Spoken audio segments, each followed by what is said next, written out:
Okay, good evening, everybody. I'd like to call this meeting to order.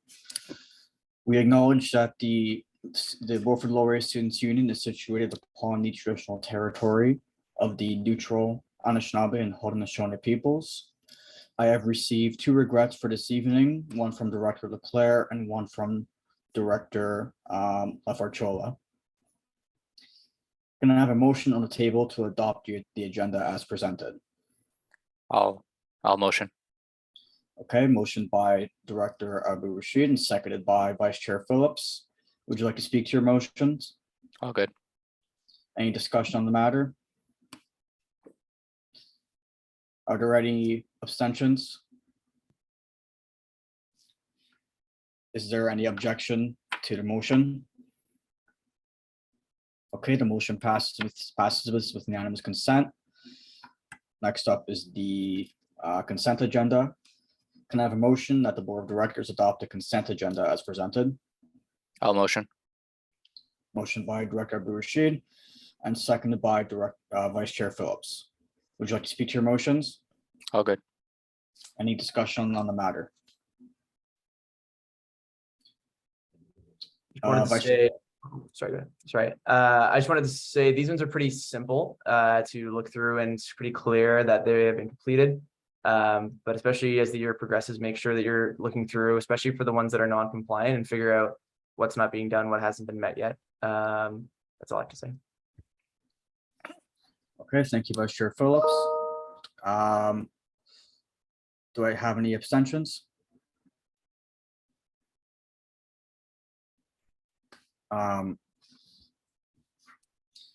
Any rejection of the motion? As I see none, we'll move into conflict of interest. Are there any conflicts of interest to declare for this evening? Okay, as I see none, we'll move onwards to the approval of meeting minutes from the July 11th, 2022 meeting. Can I have a motion on the table to approve these meeting minutes? I'll motion. Okay, motion by Director Abu Rashid and seconded by Vice Chair Phillips. Would you like to speak to your motions? Any discussion on the matter? Do I have any abstentions? Any objections to the motion? As I see none, we will move onwards to the comments from the Chair of the Board and CGO. I don't have much to say for tonight, except for tonight we'll be going over our full meeting schedule. Please be vigilant that this does not conflict with any of your class schedules or your work schedules, because it's very important that we solidify a consistent time to meet that we can all come to meet at. Secondly, if you cannot attend the meeting, please be sure to send your regrets. There are a few directors who have not been sending regrets and not attending meetings, so please be sure to do so. And that's all I have on my end. We'll move on to the comments from the President and CEO. All right, thank you, Frankie. So yeah, I'm sure, as you guys could probably assume, with a week rolling around in 2 weeks, things are getting pretty hectic over here, but I think we're in a really good spot to have a really good O week on both campuses. We were finally able to get our concert tickets out and getting that promoted, and sales on that are looking really good. Our merch came in. We are putting around 33% of that down to Brantford, and then the rest is going to stay in Waterloo to be given away. And it's, like I said, all going to be given away. The O week schedule is all but finalized. We're just waiting for some final things to be confirmed there. Another exciting thing kind of happening at the start of the year, where we've bought 144 tickets to college and university night at the Jays game, and we will be selling those tickets as well as giving a few away. Just to give, I think the target for it is going to be students and residents, SU volunteers and athletes, just to kind of bring these different communities together on campus. What else we got? A conversation we're going to have pretty soon is we're going to have to figure out what exactly the hiring structure is going to be like for the year. Coming into the month, we kind of assumed, and I think we've had some good discussions surrounding this, that hiring for committees wasn't going to be open until October. And we thought better of that because obviously with Get Involved Fair, we want people to be able to go up to committee booths and just be able to apply right then and there on the spot. So that's a big conversation we're having at some point this week to see how we can better address hiring to be a more case-by-case basis thing. Yeah, other than that, we did part ways with our productions manager, Emily Strachan. And now we've diversified our portfolio amongst a few different other with Jason Verhoeven, the director of student experience, as well as Meg Bagley, the programming manager, and Grace Cho, the promotions manager. So with her absence, we are kind of adjusting how to fit the portfolio the best and how to accommodate for those needs while the position is empty.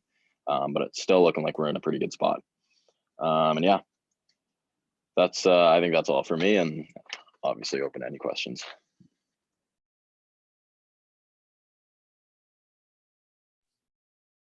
Vice Chair Phillips, go ahead. Thank you. I just had a quick question about some Greek life things. I know you'd mentioned during your campaign looking to advocate for recognition of Greek life organizations on campus, specifically with respect to publishing their or making their information a little more accessible. And I was wondering, with the beginning of the school year coming up and a lot of primary recruiting periods for these organizations, if you had any update on the state of Greek life, or if you thought of it yet. Yeah, so I actually have a meeting with Emma tomorrow as is it president of the Greek Life Council? Yeah, so before Phil left on vacation, there was a few things we needed to discuss with respect to how we were going to go about a relationship with Greek Life, but we're on pretty good footing there. It was my understanding, and I think this was incorrect, that we had sent out confirmation that Greek Life would be allowed to Get Involved Fair. That's still the case. However, I don't think it was communicated as clearly as it should have been. But so it's a good step in the right direction. In terms of how we're gonna progress with that relationship, the idea behind it is we're gonna try and create a memorandum of understanding just moving forward for how we can kind of maintain this relationship and hold each other accountable moving forward. Obviously, with the risks associated with affiliating with Greek Life, but it seems like we're on solid footing just to move forward. And obviously, having Greek Life at the Get Involved Fair is kind of a step in the direction of like good faith. Thank you very much. Director Barushi, you can go ahead. Got a quick question for you. So you said that you lost, or one of the members of your senior staff had left. Would you be open to giving us a little bit of an understanding from what you can in an open session about why that had transpired? So I'm going to decline to comment that kind of public facing. If that's something we wanted to discuss in camera, I'd be perfectly open to that. But. Perfect, thank you. Okay, are there any further questions for the president and CEO? As I see none, we'll move onwards to the direct inspection committee reports. I just sent an email to all of you about the direct inspection committees that we were able to strike between our previous board meeting and the current board meeting. We were unable to strike EL2D due to working scheduling commitments. We just could not find a time to schedule it. However, we will go over GP2B and the ends committee report tonight. I'm just going to share my screen quickly.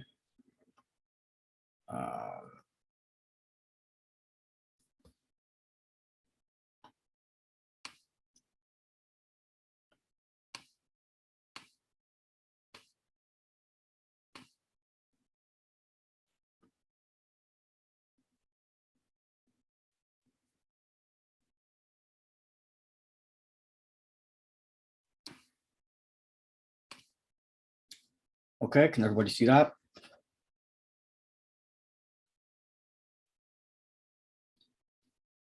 Okay, so The GP2D Direct Inspection Committee was struck on June 13th, 2022, with the mandate to review and assess GP2D. This committee ensured that the evidence presented was appropriate and up to date, the wording of the policy is sound, and that the scope of the organization is captured in the policy. The membership of the committee consists of Board Chair Del Giudice, Director Leclerc, and Director Dermont.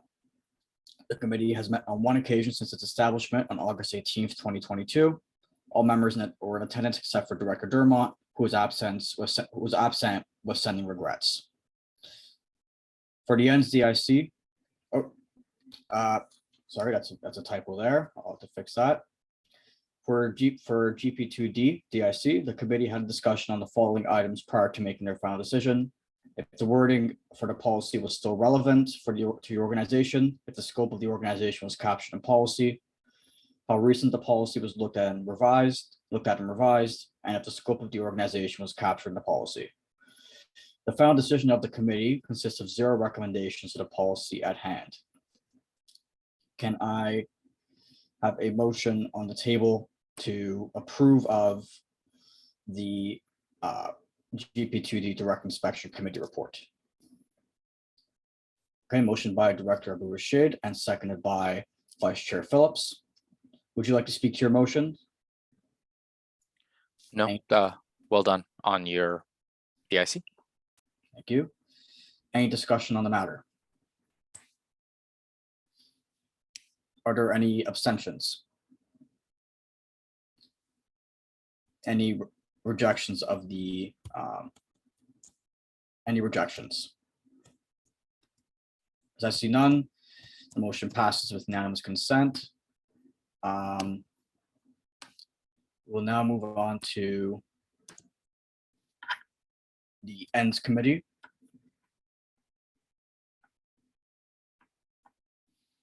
This is a committee where we did have a recommendation for the board to adopt.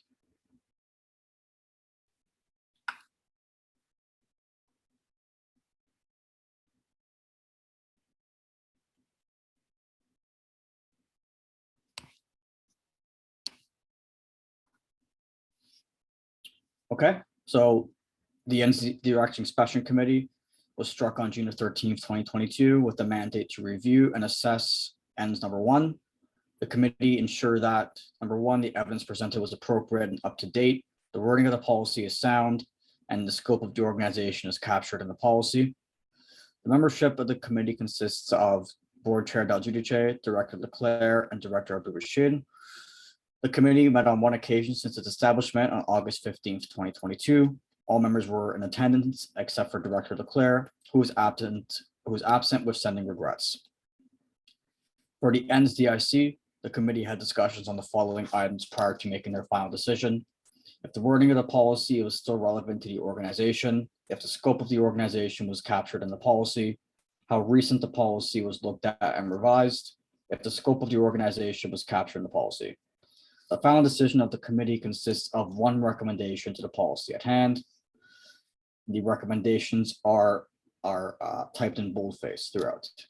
So if you can see, in no specific order priority, the students will benefit from an organization that advocates for an affordable, accessible, and high-quality academic experience, a safe, sustainable, and empowering environment, diverse and inclusive social interaction, products and services that cater to the financial needs of students. It was the opinion of the committee that this wording was required in order to make this fit more with the scope of the Students' Union. Director Phillips, sorry, Vice Chair Phillips, go ahead. No, you answered my question there at the end. I was just going to ask why the committee felt that addition be made, but it seems that it's to better encompass the scope of the organization. So thank you for clarifying that. Yeah. All right. Can I have a motion on the table to approve of the Ends Direct Inspection Committee report? Okay, motion by Director Murphy and seconded by Director Abu Rashid. Would you like to speak to your motions? Any discussion on the matter? Do I have any abstentions? Any rejection of the motion? So I see none, the motion passes with unanimous consent. Next up on the agenda is. Hold on, I lost my screen here. Next up on the agenda is.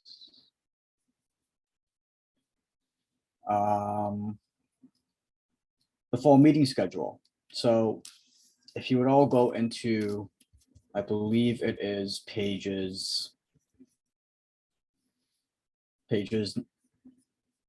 92 and 93, we can see the schedules that we have in the fall term and the schedules that the schedules that we have in the fall term. So given that I haven't received any schedules for this academic year, or yes, okay. So yeah, I can show the calendar so I can make this more clear.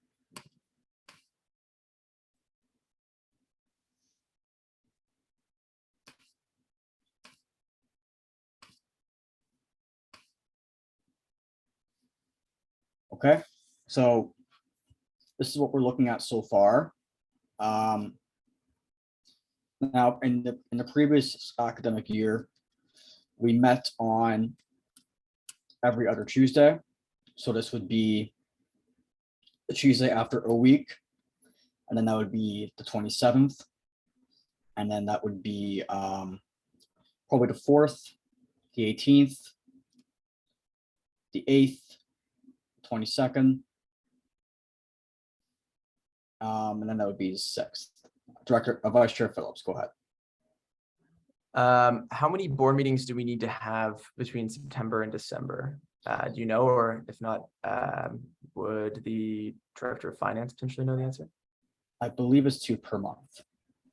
They're bi-weekly. Yeah. Okay. Given that we have a smaller portion of the board here, and I'm sure there are going to be conflicts if we set a date, is there any way we can set like the first one in September and with like maybe some interim scheduling information, like what's it called, I think it's Doodle is the polling system. We can like fill in your availability. Yep, that's definitely an option we could do, and I really like that idea. But I really think it's important that we schedule something for September. This way we still can have an indication as to when to come in and give their talks. So we can definitely go that route. Director Abushade. I would like to recommend doing Friday afternoons. They would work really well with my schedule, especially considering I'm very busy on like Monday through Thursday nights. Either I have work very early in the morning or on the days, or I have like classes that end very late. If that would be possible. Otherwise, I will try to accommodate. So Friday afternoon, how does Friday,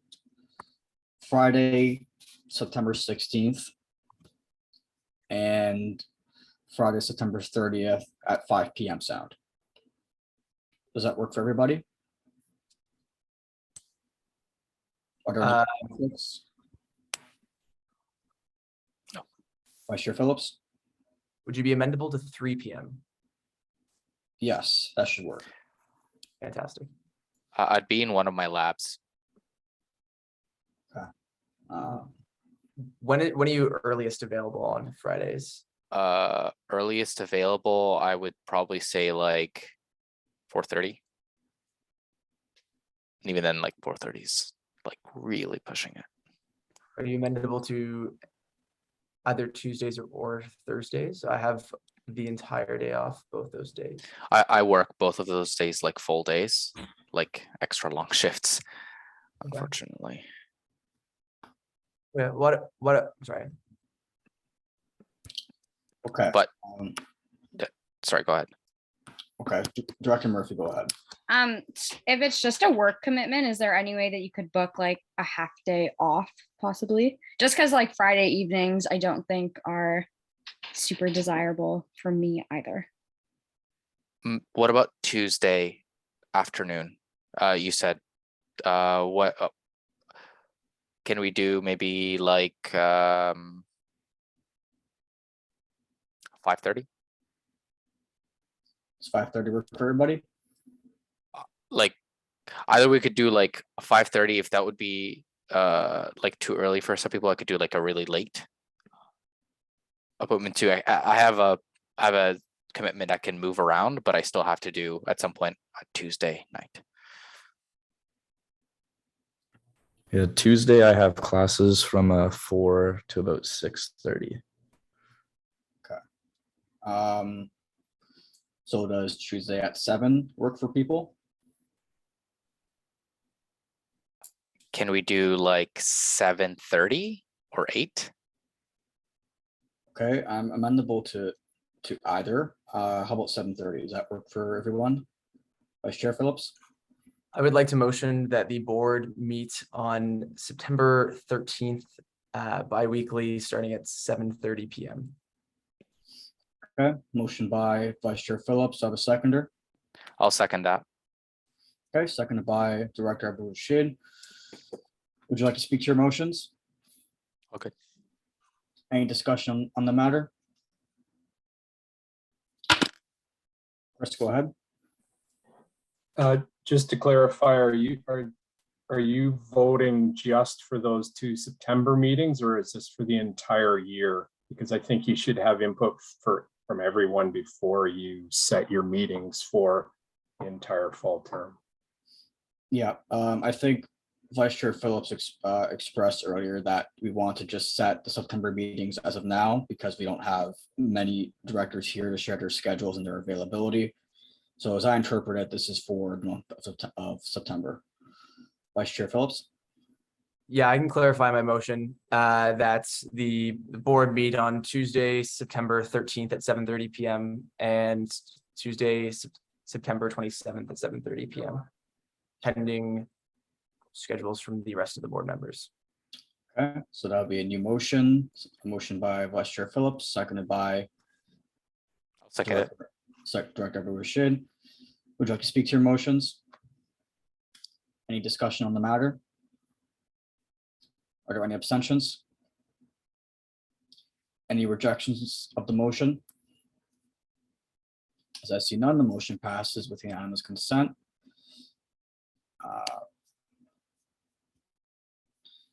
Vice Chair, is your hand still up or do you have something?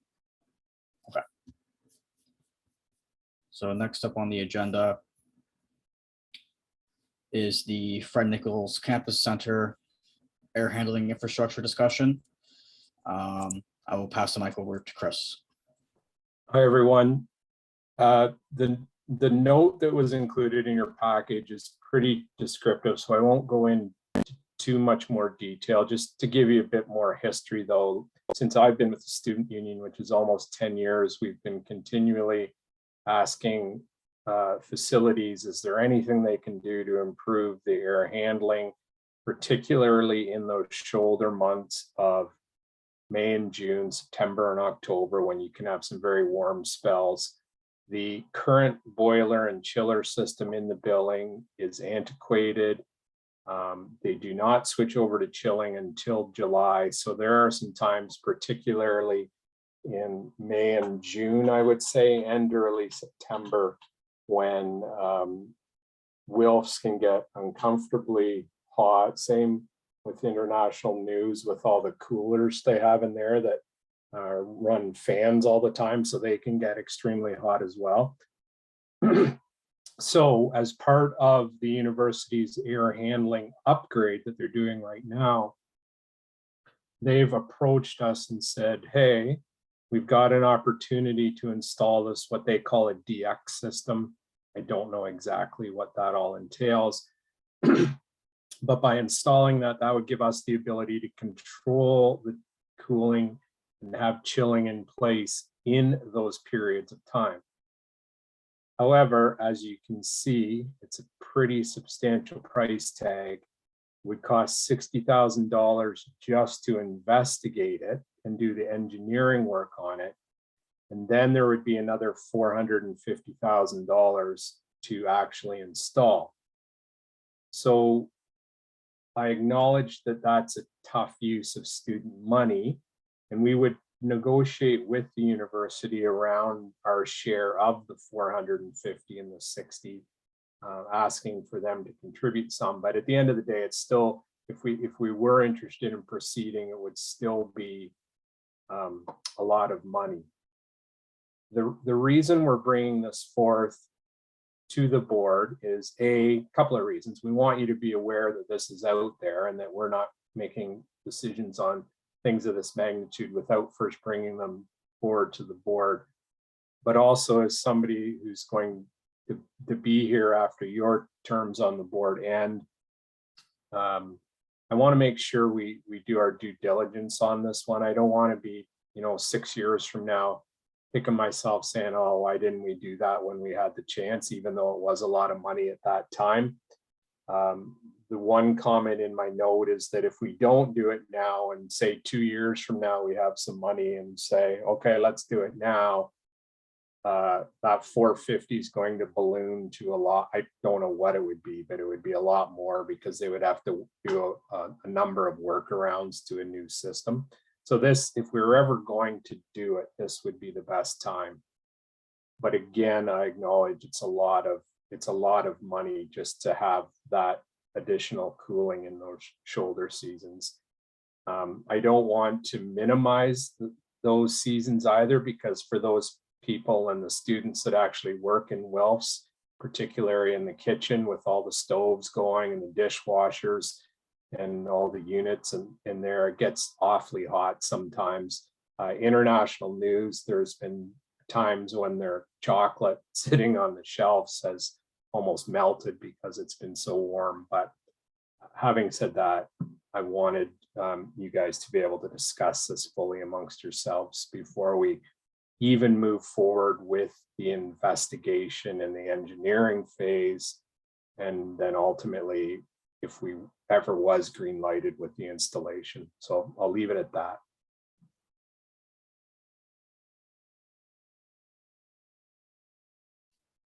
Vice Chair Phillips. Hi, thank you for presenting this to us. I have a couple quick questions. My first of which would be, where would this funding come from? Like, which account would this money come from? So we have in our general bank account, it's extra money that we've accumulated over the last number of years that hasn't been designated as a reserve for any other particular purpose or any other future initiative that we could tap into in order to cover the cost. However, in doing that, then that's, $500,000 that's no longer available for something else that might come up that you as board members might feel more important to spend the money on. I don't believe we would have to borrow money. We've had to borrow money in the past. 10, 12 years ago, the student union borrowed money when they built the food court, when they built the Brantford Student Center. There was a flood in Wilfs 12 years ago that part of it was covered in insurance and part of it had to come out of our own pocket. So we borrowed some money then. So we do have a history of borrowing money and we're successfully paying that off. But I don't think if we did proceed, we would have to do that in this case. Okay. I had a second question as well. Let me see if it comes back to me. I don't actually have a second question. That's all. Thank you. Director Rashid. I'd like to ask just a few questions regarding this matter. What are the risks, like from a risk management perspective? What, by not doing this upgrade, do we open ourselves up to liability?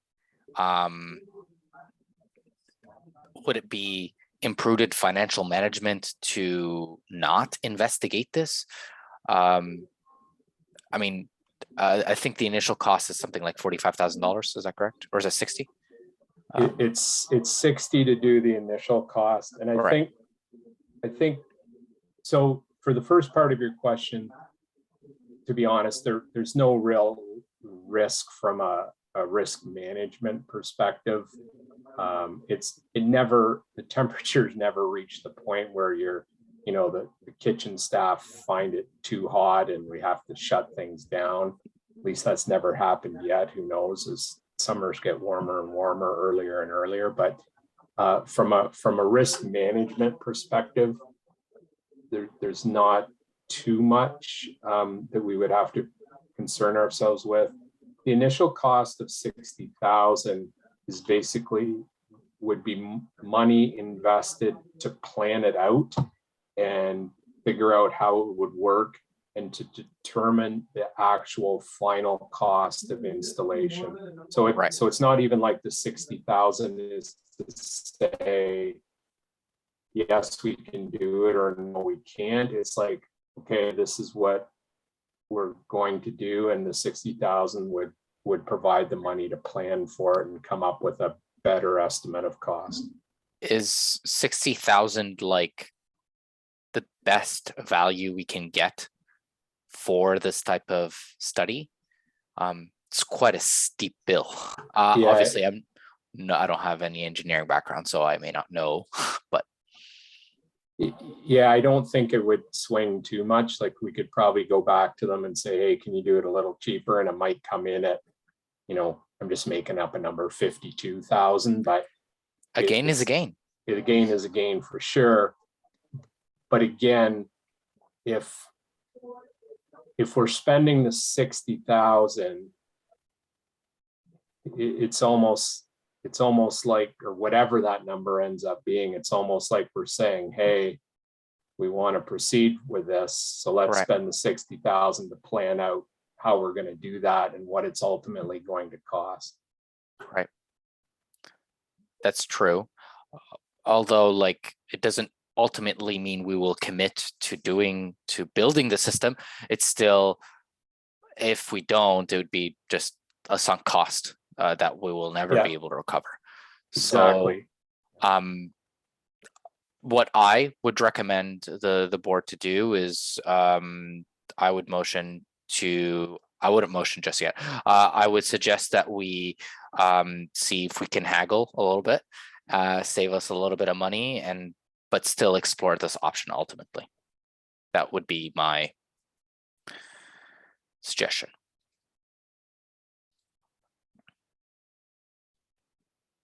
And again, I'll add a couple more points to it. It's not just, WELFs for the students that actually are studying in the 2-4 lounge in May and June, or for students that are studying up in the turret, or if there's an event scheduled in early October in the turret and there's no air conditioning, it can get awfully warm up there. So it's not just in WELFs that this would.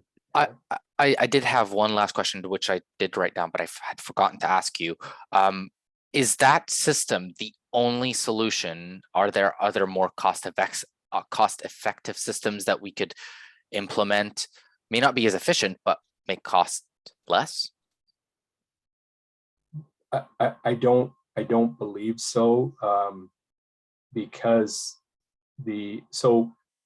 so they are installing new air handling units and new chillers, which we'll be on the hook for a share of, and that's another piece. We don't know what our share of that will be ultimately, so we'll have to set aside some money for that.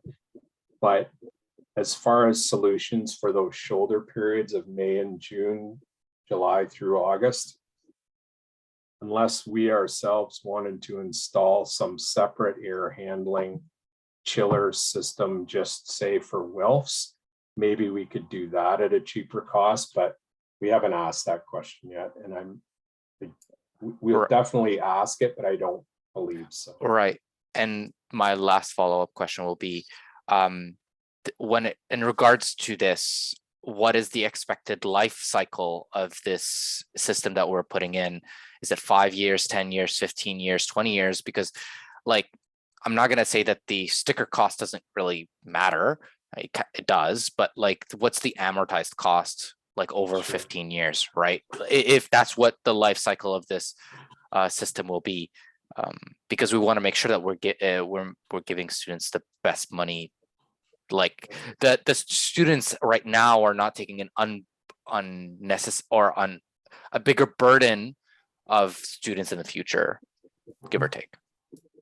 I would say at a minimum 15 years and probably closer to 20.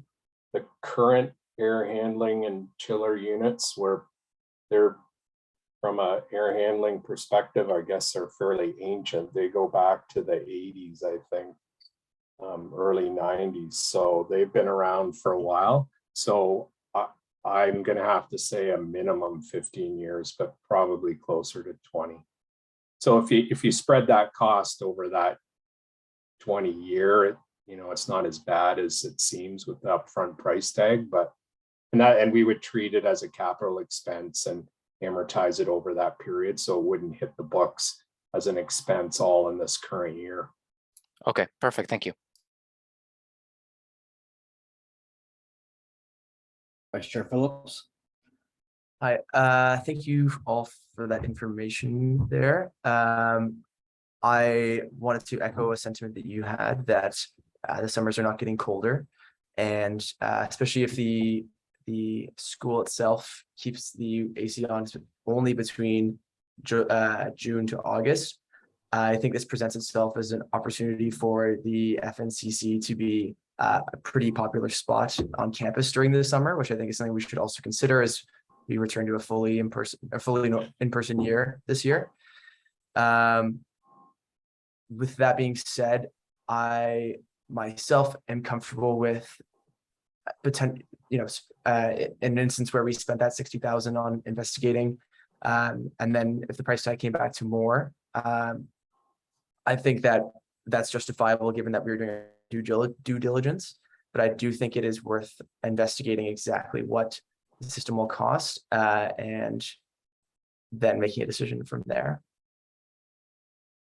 And just to add, you just raised a good point too, that I think we're going to ask this question as well, is with the new air handling and chiller units that we're installing, if we don't decide to go with this DX system, what is the ability for them to maybe switch over to the chillers a couple weeks earlier than they normally have in a given year and leave the chiller running a couple weeks later into the year? There might be some sort of compromise we can look at that way, but I'll ask that question too, because I might come back to you and say, hey, we can actually have the actual chillers on longer and we don't need to control them, but I haven't asked that question. I'd like to motion if that would be okay. For that, Vice Chair, do you have any comments to add? Yeah, I was actually going to ask, I saw this was for discussion in the agenda package. Are we actually meant to motion anything? Are we able to, I guess, through you, Mr. Chair, to the Director of Finance, what's the timeline look like on this? Do we need to provide you an answer right now? Can that wait for September meeting when we have a little more information? They're pushing pretty hard because because they are doing the other work as well, and so we have to get moving on this so that there's still that window where if we do say yes, they can still actually do the installation work. Then as a board, I know it's listed as for discussion, are we able to pass a motion on this?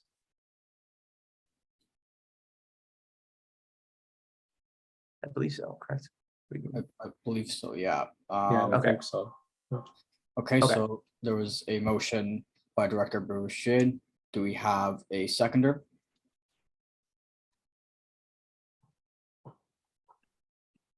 Sorry, I didn't actually hear what his motion was. I'd like to make a motion to allow the Director of Finance and Administration to investigate the proposal to install these DX system with a few stipulations. The first is, let's try to see if we can squeeze a little bit of money. I mean, even if it's $5,000, that's like, that is a saving. And number two, the second stipulation is that while we're also in negotiation for them to do the investigation for what the system is, if they can look at different, as you said, like different configurations, or maybe like running the chillers longer, et cetera, so that we can try to minimize our costs and get as much value as possible. So with these two stipulations, I motion to allow this to happen. Yep. That's precise enough. Do we have a seconder? Seconded by Vice Chair Phillips. Would you like to speak to your motions? Any discussion on the matter? Any abstentions? Any objections to the motion? As I see none, the motion passes with unanimous consent. Looking forward to hearing about those updates in the fall meeting, in the September meeting. Next up is the Finance Committee elections. So for this committee, there would be myself and 3 other directors. There are no campus representation requirements for this. The Finance Committee meets regularly every term. I'd say about twice per term to overview budgets and just to overview the financial conditions and activities of the board and of the students union in general. So do I have any nominations for the Finance Committee? Vice Chair Phillips. I'd like to nominate Director Murphy. Director Murphy, do you stand? No, I do not stand. Okay.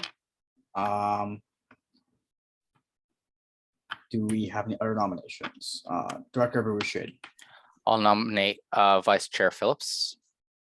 Vice Chair Phillips, do you stand? I will stand. Okay. Vice Chair Phillips. I would like to nominate Directors Goodwin and Bativiu. I hope I pronounced that correctly. Directors Goodwin and Bativio, do you stand? I stand. I stand. Okay. So we have, let me write this down.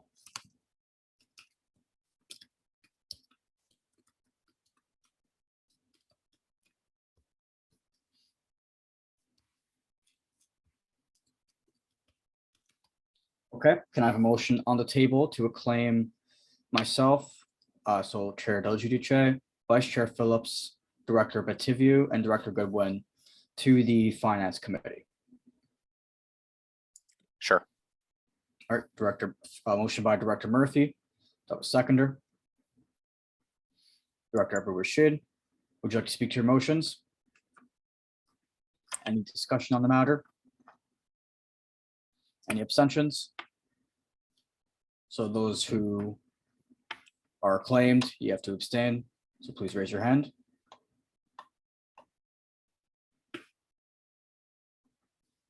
Directors Goodwin and Bativio, do you abstain? Okay, Director Goodwin. Okay, so the motion passes 1-0-4. I believe that's quorum.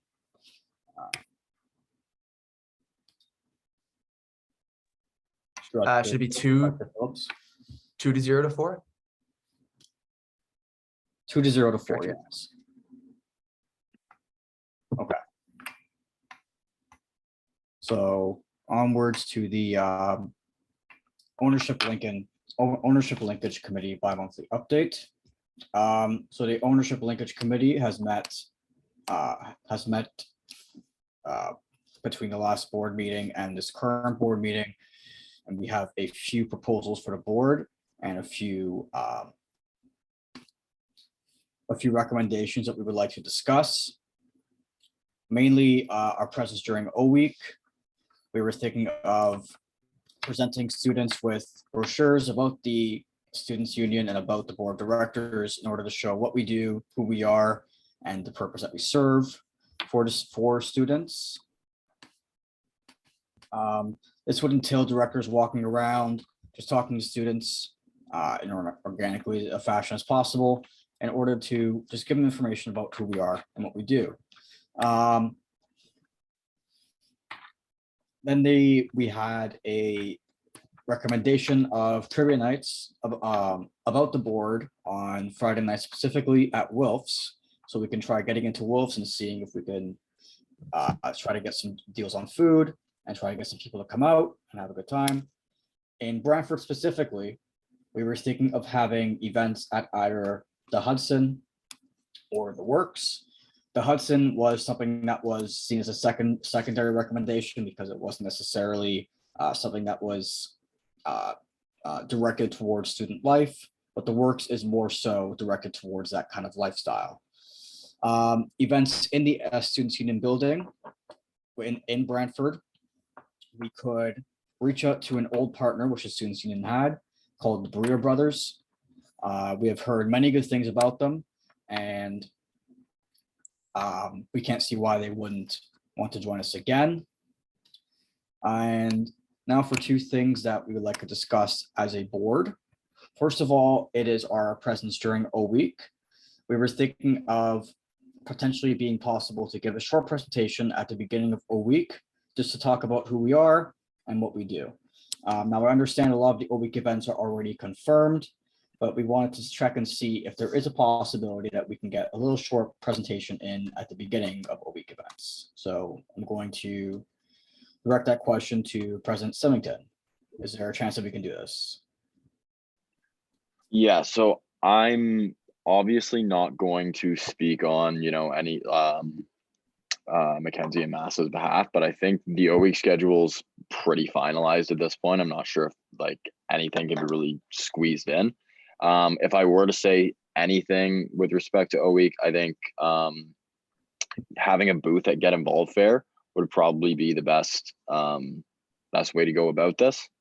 But yeah, I think unfortunately it's a little late in the game to be adding and trying to make things work around the O Week schedule. So unfortunately, I think that's yeah, I don't think that's possible. Okay, that's okay. We could try getting a booth at O Week. Yeah. And now, so yeah, for that you would just reach out to Rachel Allen. She actually talked to me about it today. I think she's expecting your email. So yeah, I can provide that email address in either in the chat or in an email after the meeting. sure, I'll be sure to reach out to her. And now, this was the secondary topic of discussion, which is something that we want to talk about quite a bit, was opening up a TikTok account for the board of directors specifically. Now, we already have an Instagram account, but TikTok is a great way to reach out to our membership because a lot of our membership is on TikTok. So would any directors in particular be interested in doing this and filming themselves on TikTok? All right, Director Murphy. That's great. Now would another question for President Symington. Is there any way we can collaborate with some of your VPs to create some content on TikTok about the Students Union and about the board in general? So with respect to content being made by VPs, that's not something I really expect out of my VPs, just because I don't, it's obviously not in the job description to be like doing that stuff on social media. I know Ahad did it last year and he was very good at it. But yeah, I know that's not like, he was very comfortable doing it, and obviously that's not within everyone's comfort zone. With that said, I think I could definitely put you in touch with the promotions manager, Grace Cho, and she would be interested, and I'm sure she could help you out with some content being made that we could I'm not exactly sure what that would look like, but I think at least just a touch point with her would definitely be the best way to get the ball rolling. Okay, perfect. So Shane, if you could please send me that email for the Get Involved Fair booth for the contact information. I'd greatly appreciate it. This way we can have a presence at a week. Are there any further questions about the ownership linkage?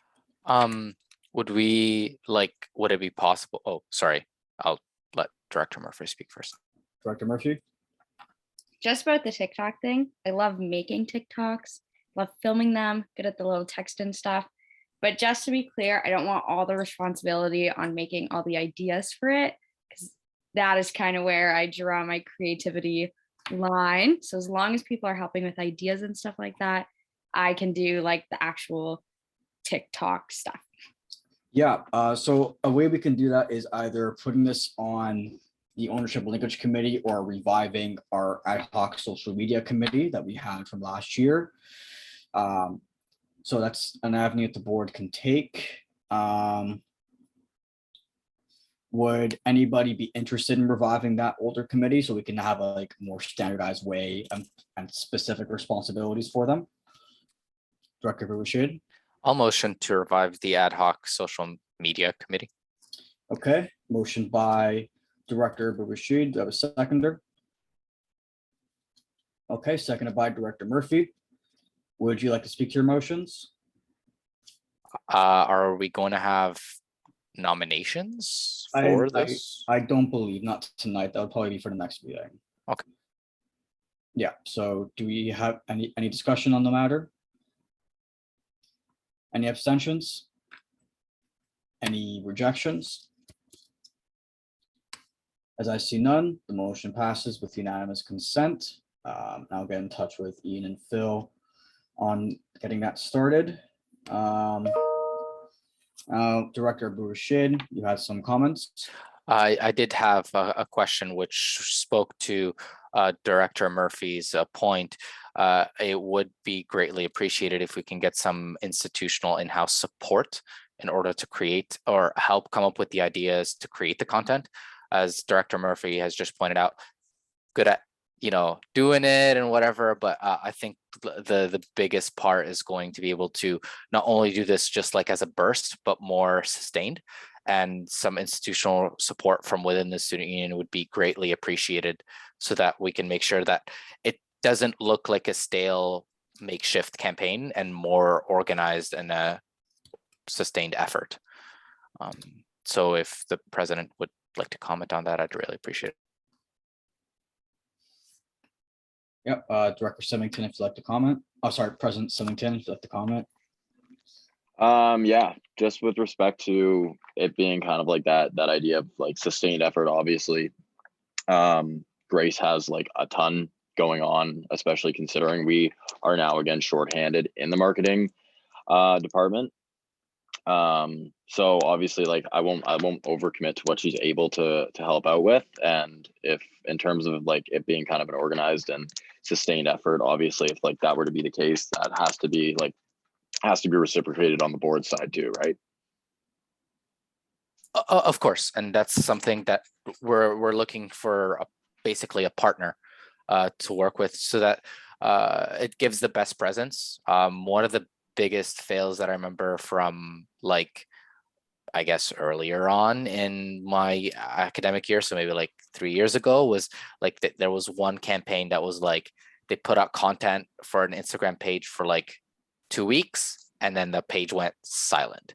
So that's what I mean. So like I'll try to do my part. I'm pretty sure that the other members of the ad hoc committee will do their best to make sure that it's not just the marketing department doing this stuff and coming up with the ideas, but there's also support, obviously, from the board side.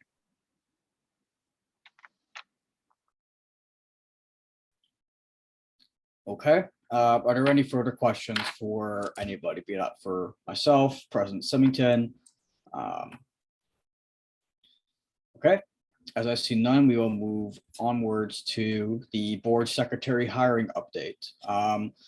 So the board secretary hiring committee has met on multiple occasions to review resumes and to review cover letters of potential candidates. We have scheduled 5 interviews for potential candidates. We just had one today at 4 p.m. and we have one at 7:30 tonight. All of these candidates are looking very promising. We should have answers and go out by Friday at the latest, and a decision to be delivered by then. As of now, I don't think we have a problem of getting a board secretary. All of the candidates seem very enthusiastic. They all seem very qualified, so we have some very good contenders for board secretary this year. One of the individuals we just interviewed, Willow Pinder, was in the gallery just moments ago. She seemed very passionate and seemed to be very qualified at her interview today. Are there any questions for myself or anybody on the committee? Okay, as I see none, I will update the board as soon as we do hire somebody, which should be by the end of the week. So next up is the ad hoc honorarium committee update, and I will give the floor to Vice Chair Phillips. Thank you. So as you guys have read from my report, the ad hoc honorarium committee was struck in May and has continued on from the previous board's honorarium committee.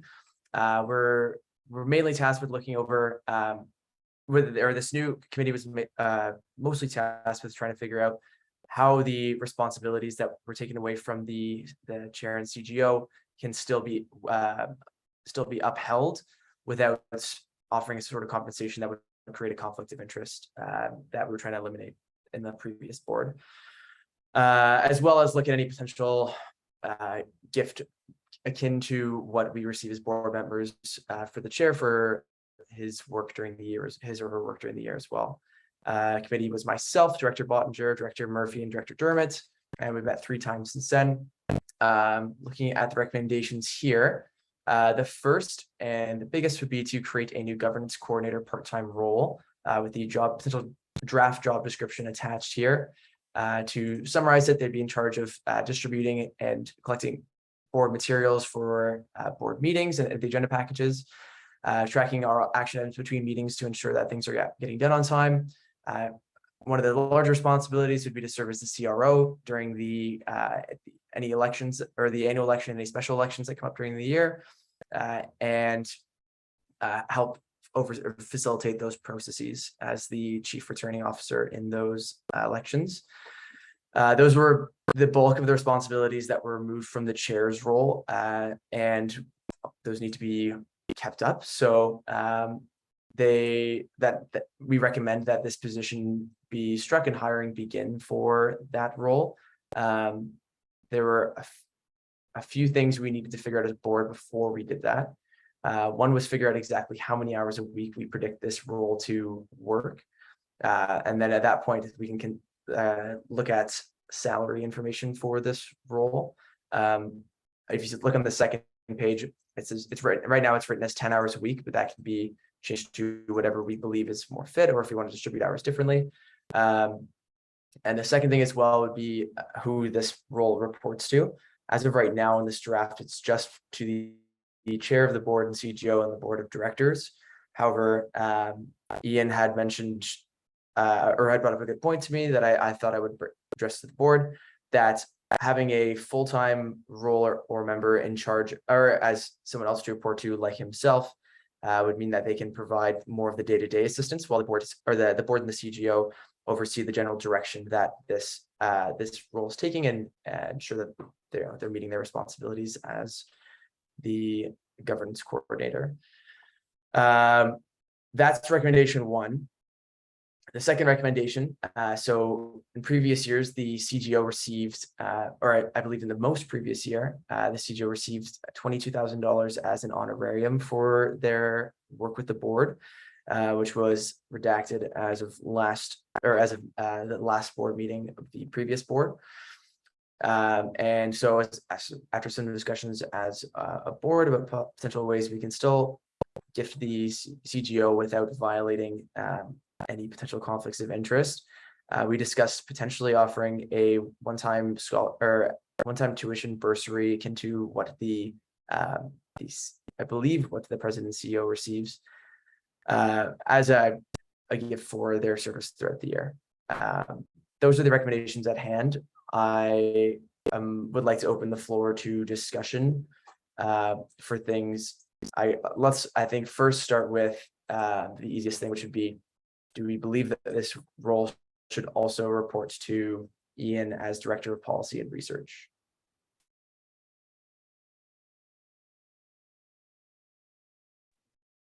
Director, I believe we should. What are some, what would you say, like in short, is the pros and cons to them reporting to Ian versus directly to the chair or directly to the board?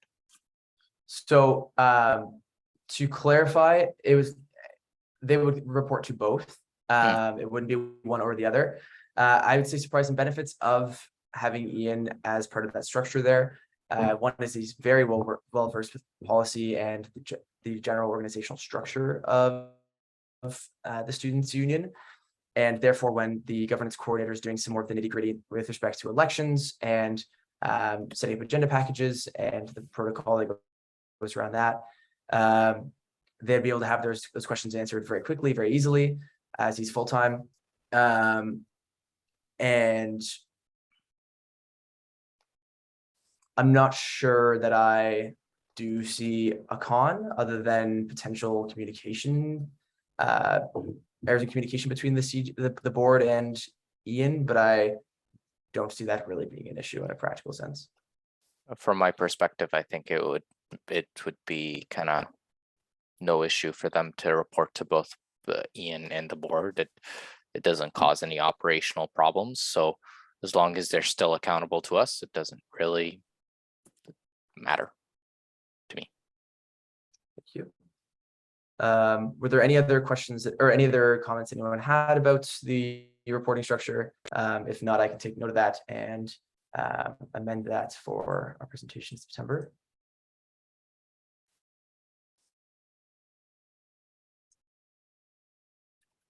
Okay, so it doesn't sound like it.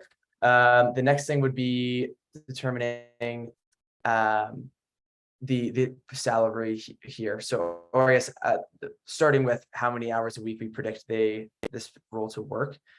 As of right now, it's listed at 10 hours a week. And for the majority of the school year, that would be for setting up the agenda packages, collecting all that information, distributing that properly, and tracking action items by the board. I'm gonna let the president and CEO speak here though. So one thing I want to make everyone cognizant of when kind of having this discussion is that around, once we get to December and January, when this person is serving as a CRO, they are probably going to need more hours than 10 hours a week. And there are going to be other times throughout the year where 10 hours a week, like they might not have to be putting in all that work. So that's something I'd consider in terms of where the workload actually will be required in terms of like the grand scheme of the role, because the demand will vary based on what time of the year it is. Thank you. Are there any other comments on the issue of salary? I did have one comment, if that would be okay. So in regarding to time, I would assume as the president just noted that there will be some weeks where it's going to be really relaxed and chill, and maybe they'll have to put in a couple hours. And then there will be times where they'll be working much more. From a like rules-based perspective, somebody should only get paid for the work that they do. So when it goes up, they get paid more, and when it goes down, it's good paid more. But that wouldn't compensate the student well, because then it would mean they'd have giant fluctuations in money.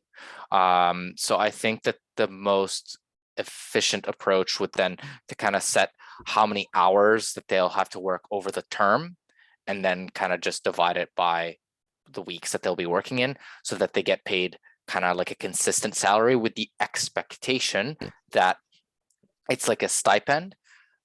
So it's irrespective of how many hours, and they're still responsible for the deliverables.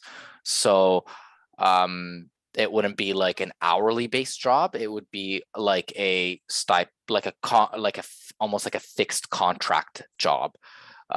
So I think that would be the most fair direction to do this.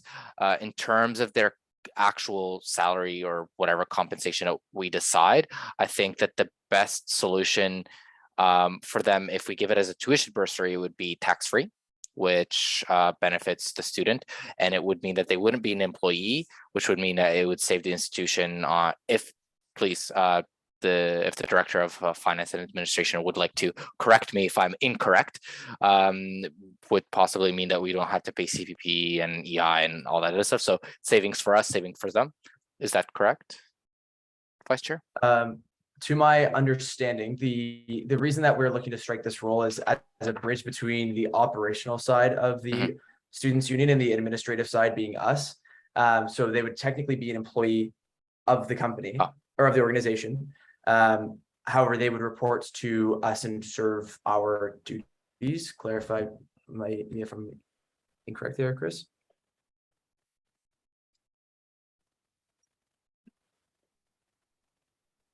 Yeah, that would be correct. Yeah. Okay.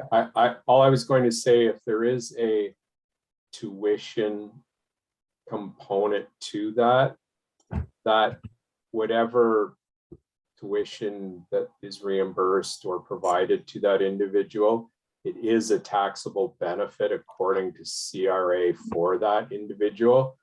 However, at the end of the day, the amount of tax they would end up paying on that would probably be significantly less than income tax that they would pay on a regular hourly or salaried wage. Which I think would be best for the student. So as I think that obviously our target for their, I guess, compensation should be competitive, but not luxurious. So if you could put it at that, so it'd be I think like a fair wage. I don't have a number. It would be appreciated if we can kind of figure out what is the equivalent in other student union businesses, other student unions or comparables would be appreciated, so that we can kind of make sure that they're fairly compensated for the work. But then, sorry, go ahead. Go ahead, Chris.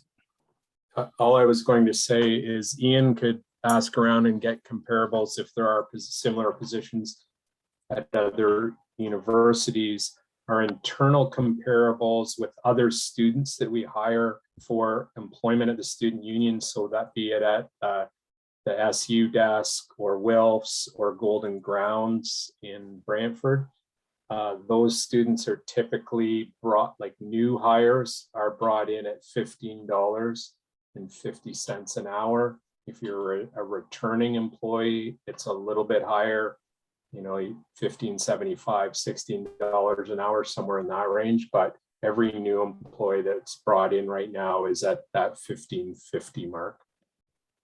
Okay. But considering that this is such a crucial role, shouldn't we be paying them more than just an entry-level job? Because this isn't an entry-level job based on the current requirements.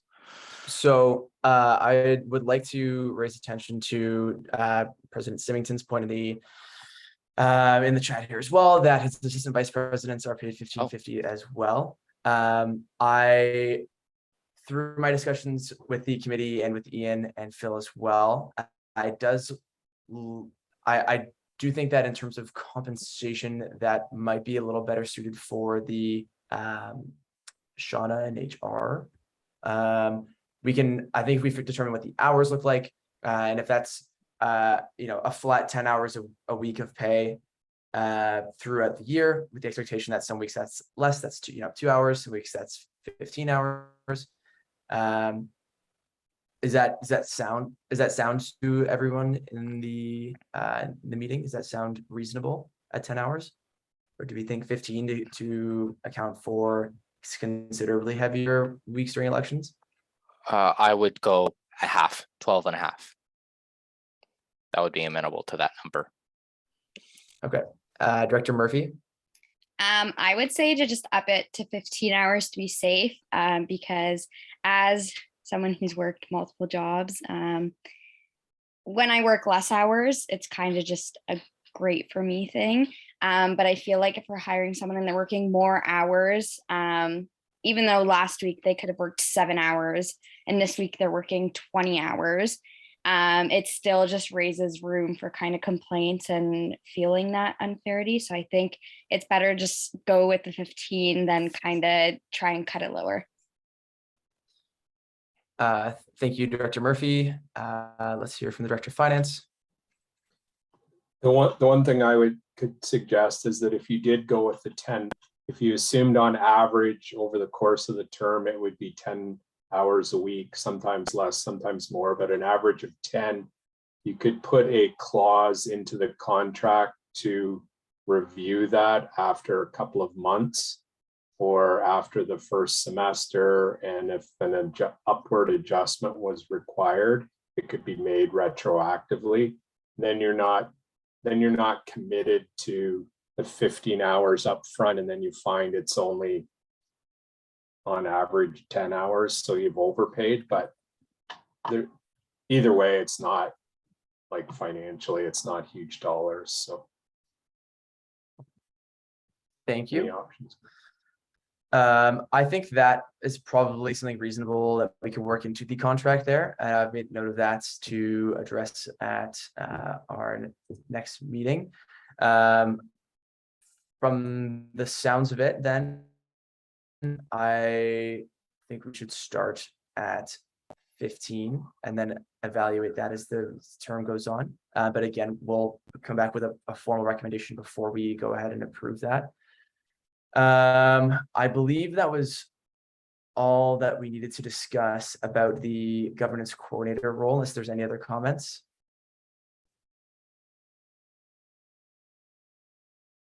Oh, sorry, Chris, do you still have your hand up? Oh, okay.